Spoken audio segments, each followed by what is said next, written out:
Assalomu alaykum do'stlar, qadrdonlar, ustalar, kanal hurmatli qadrli obunachilar. 2026-yildagi imoratingizni tom qismiga loy-lombozga qaraganda ancha mustahkam mahsulot topib qo'yganmiz. Bu nima desalaring, bu qum, sement, fibra hamda pena mahsulotini aralashmasdan hosil bo'layotib turgan pena betondan lomboz qilish xizmati. Hozirgi kunda narx-navolari juda ham arzonlashib ketgan.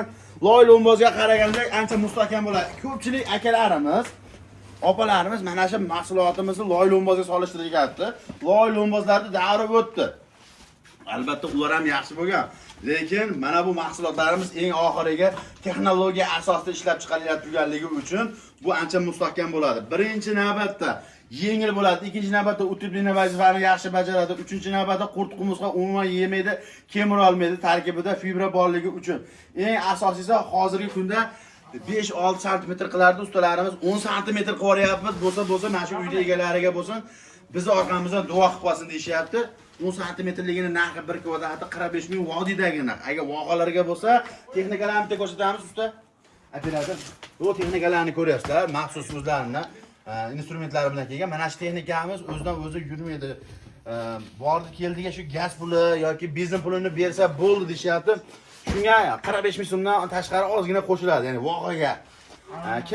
Kimga mana shunday sifatli pena betondan lomboz kulish xizmat kerak bo'ladigan bo'lsa, xohlasalaring imoratlarning tomlariga, xohlasalaring uyni ichiga stejka deysizlar-ku.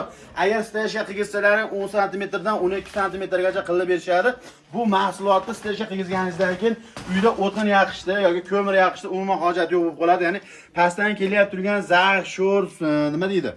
So'g'liklarda butkul tepaga chiqarmaydigan mahsulot. Ya'ni o'zi utuplena bo'lganligi uchun tepaga chiqarmaydi, qadrdonlar. Shuning uchun eng asosiy bitta narsani aytib, men o'zimning imoratimga, ya'ni uyim tomiga mana shu pena betondan lomboz qilganman. Ma'qul kelgan, haqiqatan kachsivasi yaxshi, effekt bo'lgan, loy lombozga qaraganda mustahkam bo'lgan. Shuning uchun shu mana shu pena betondan lomboz xizmatidan foydalanganmiz. O'zimizga ma'qul kelgan sizlarga ravo ko'ramiz, ya'ni o'zimizga yoqqanligi uchun aytyapmiz, taklif bildiryapmiz. Bemalol foydalaninglar, norozi bo'lmaysizlar. Eng asosiysi xursand bo'lasizlar. Xudo xolasa ustakalarimiz nomerini pastda qoldiramiz. Qanday savollaring bo'ladigan bo'lsa yo'llanglar. Haliga o'lchagan narsangizni hisoblab berish yoki bir maslahat berish bepul besplatniy. Og'rinadi, boshqa bo'ladigan narsa bo'lmas akalar, ukalar, qadrdonlar. Xullas aloqaga chiqinglar. Ustalar o'z kanalidan ko'rdim sizlarga yanada chegirmalarni. Ya'ni 1-2 kvadrat orchasi o'tib beradi. Mana bu materialimiz izospan deyiladi. Bu nima deydi? Suvni namni o'ziga olmaydi, lekin havo o'tkazadi. Shuning uchun mana shu to'silarga yozilyapti. Havo o'tkazaveradi. Hali to'silarim chirib ketdi, boshqa bo'ladigan narsalar ham bo'lmaydi akalar, ukalar. Aloqaga chiqaverasizlar. Bizning nomimizdan sizlarga yanada ozroq beradi. Salomat bo'linglar.